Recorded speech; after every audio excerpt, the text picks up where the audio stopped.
నేను night 12ంటికి ఎక్కువచ్చా.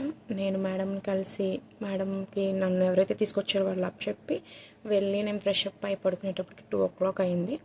Morning 8:30కి లేచాను. లేచిన ఆకలి అనిపించి మొత్తం ఇంట్లో ఎక్కడికి వెళ్తున్నానో నాకే తెలియట్లేదు, అంత పెద్ద ఇల్లు ఉందనమాట. లిఫ్ట్ ఎక్కాను, ఫస్ట్ ఫ్లోర్ చూసాను, సెకండ్ ఫ్లోర్ ఏం తెలియట్లేదు. కిచెన్ ఎక్కడ ఉందో కూడా అసలు నాకు అర్థమే కాలేదు కిచెన్.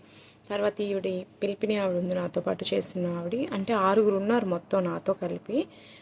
పెద్ద కొడుకు 2 అంట, చిన్న కొడుకు 2 అంట పని మనుషులు వాళ్ళ ఇంట్లో చేయడానికి, మేమిద్దరం.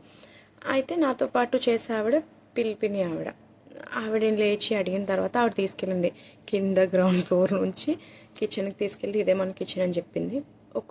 ఏం తినాలో తెలియలేదు, కొంచెం మక్రోని ఉంటే దాన్ని వేడి చేసుకొని తినేసా. ఇక్కడ వరకు అయితే నాది మధ్యాహ్నం స్టార్ట్ అయింది.